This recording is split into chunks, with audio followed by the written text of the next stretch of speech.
औपचारिक पत्र में यह दूसरा पत्र।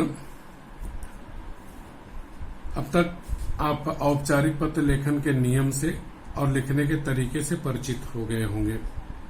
प्रश्न है, पारस प्रियंका पांडे, पारस पांडे लड़कों के लिए, प्रियंका पांडे लड़कियों के लिए, 40 विधाता नगर अकोला से। अब हमें से मिल गया। से के पहले जो नाम है और जो पता है, ये पत्र लिखने वाले का नाम और उसका पता है। पत्र लिखने वाले का नाम हुआ पारस पांडे, लड़कियों के लिए प्रियंका पांडे, पता हुआ 40 विधाता नगर अकोला।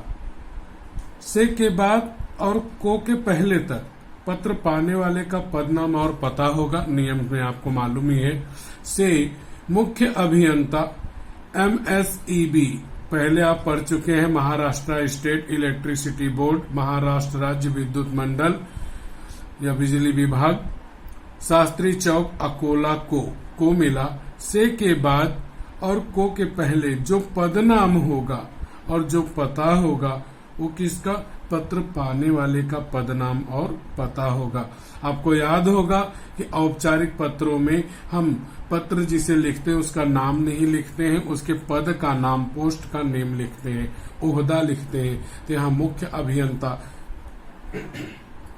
यह पदनाम हुआ, यानी main engineer. MSEB Shastri Chowk Akola, Akola के बाद पूर्ण विराम। यह पता 2 लाइन में होना चाहिए, 1 लाइन में पदनाम। को, अब को के बाद पत्र तक आपका पत्र लिखने का कारण होगा जो दूसरे पैराग्राफ में होगा और विषय में भी वहीं से रहेगा। को, अपने मोहल्ले में हो रही बिजली की अनियमित कटौती, इरेगुलर डिस्ट्रीब्यूशन हो रहा है, मतलब कटौती हो रही है, कटौती हो रही है, लाइट कभी भी जा रही और लाइट कभी भी आ रही है, लाइट फेलर हो रही है, उसका कोई टाइम टेबल शेड्यूल नहीं है, उसे अनियमित कटौती कहते हैं बिजली की। शिकायत करते हुए पत्र लिखता है, लिखती है। बिजली की अनियमित कटौती की शिकायत करते हुए पत्र तक और को के बाद, यहीं पे आपका दूसरा पैराग्राफ हुआ। मतलब दूसरे पैराग्राफ में आपको इन्हीं बातों का उल्लेख करना है कि प्रॉब्लम क्या है, समस्या क्या है, कौन कौन सी परेशानी आपको उठानी पड़ रही है, अपनी तकलीफों का वर्णन आप यहाँ से ही करेंगे और यहीं से आपको अपना विषय भी मिलेगा। तो लिखता है, लिखती है। अब इसी प्रश्न के आधार पर हम लोग इस प्रश्न का उत्तर पत्र लेखन का कार्य करेंगे। तो सबसे पहले हम डेट डालेंगे, दिनांक 10/4/2020। आप इसको 10 अप्रैल 2020 या जिस तारीख को लिख रहे हैं उस तारीख को लिख सकते हैं। यहाँ अप्रैल महीने का नाम भी आप लिख सकते हैं। तब वहां पे महीने के नाम के बाद आपको अल्प विराम कॉमा लगाना पड़ेगा। इस बात का ध्यान आपको रखना है। और अगर ऐसा लिखना चाहे ऐसा भी लिखें। इसके बाद 1 लाइन छोड़ के प्रति कॉमा अल्प विराम, उसके बाद यहाँ पद नाम। और आप जानते हैं पदनाम कहाँ से मिलेगा, प्रश्न से मिलेगा। से के बाद और को के पहले, तो मुख्य अभियंता या पद का नाम हुआ, वही चीज हमने यहाँ पे लिखा। MSEB शास्त्री चौक अकोला, वो कहाँ से मिला, वो भी यही से के बाद को के पहले MSEB। आप चाहे इस तरह से लिखें, चाहे महाराष्ट्र राज्य विद्युत मंडल करके लिखें, शास्त्री चौक अकोला। अब ये जो बातें हैं, ये 2 पत्र पाने वाले का जो पता है, इसे आपको 2 लाइन में लिखना है। चाहे जितना आप करें क्रम से आप लिख दीजिए।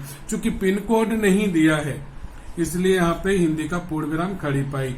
उसके नीचे ईमेल आईडी जिसको लिखा जा रहा है mseb@gmail.com। मैंने पिछले पत्र में अपने बताया कि किस तरह से ईमेल आईडी आप बनाएंगे।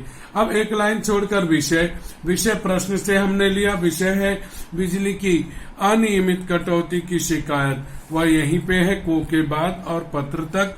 यहाँ पे देखेंगे तो आप पाएंगे बिजली की अनियमित कटौती की शिकायत, वही चीज हम लोगों ने अपने यहाँ विषय पर में लिया हुआ है।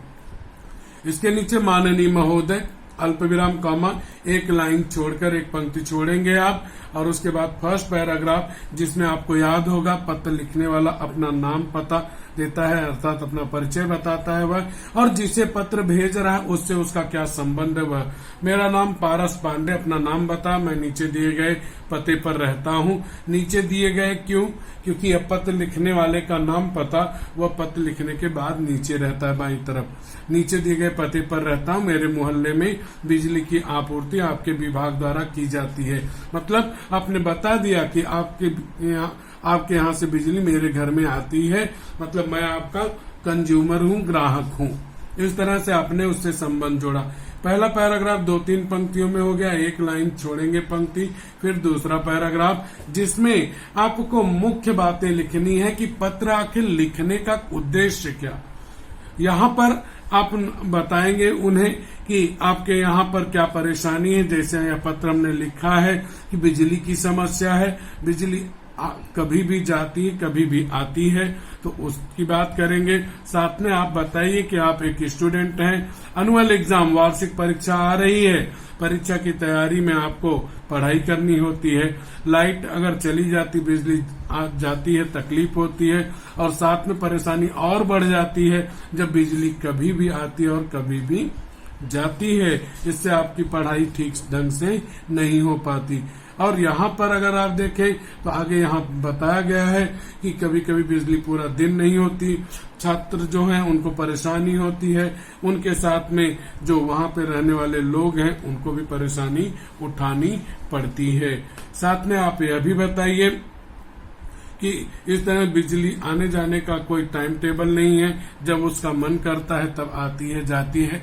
ये तो आप इस समय गर्मी के माहौल में देख ही रहे होंगे। साथ में रात में बिजली जाने पे क्या परेशानी होती है, गर्मी का समय है, मौसम है, ऐसे में अगर बिजली जा रही है तो क्या परेशानी हो रही है। तो आप वहां पे बताइए कि गर्मी के मौसम में बिजली नियमित रूप से नहीं है, जिसके कारण आपको पंखा चलाने को नहीं मिल रहा है, एसी नहीं चला पा रहे हैं, और क्या कठिनाई हो रही है कि जो बिल्डिंगें हैं ऊपर पानी नहीं चढ़ पा रहा है, सप्लाई नहीं, आपूर्ति नहीं हो रही है, और बिजली की अनियमित कटौती से लोगों का काम भी ठप पड़ा हो नहीं रहा है। दूसरा पैराग्राफ हुआ जिसमें आपने अपनी परेशानी बताई, एक लाइन छोड़ के तीसरा पैराग्राफ, 2 से 3 पंक्तियां, कभी कभी ज्यादा भी थोड़ा। यहाँ पे आप प्रार्थना करें, निवेदन करें कि आपकी समस्या की तरफ ध्यान दिया जाए, आपकी परेशानी को दूर किया जाए। उसके बाद सधन्यवाद। सधन्यवाद मैंने कहा था यह विकल्प में ऑप्शनल है कि आप सधन्यवाद लिखें या न लिखें। सधन्यवाद लिखते हैं तो अल्प विराम लगाइए, कॉमा, एक लाइन छोड़ के भवदीय, भवदीय के बाद पत्र लिखने वाले का नाम प्रश्न से मिला, अपना नाम नहीं लिखना है, वह लिख दिया गया। फिर उस पत्र लिखने वाले का पूरा नाम और अल्प विराम लगाएंगे। फिर उसका पता आएगा 2 पंक्तियों में, जैसे यहाँ लिखा है 2 पंक्तियों में, 40 विधाता नगर, अकोला। प्रश्न में ये अल्प विराम लगे रहेंगे, उस तरह लगाना है। शहर के बाद में आप अगर पिन कोड दिया है तो पिन कोड लिख के इंग्लिश का, अंग्रेजी का फुल स्टॉप लगाना है, नहीं तो हिंदी की खड़ी पाई पूर्ण विराम लगाना है। फिर उसी के नीचे पत्र लिखने वाले के नाम के अनुसार ईमेल आईडी आप बना सकते हैं। यह ध्यान रखेंगे कि अगर लड़की है तो भवदीय की जगह भवदीया हो जाएगा और पारस की जगह प्रियंका हो जाएगा।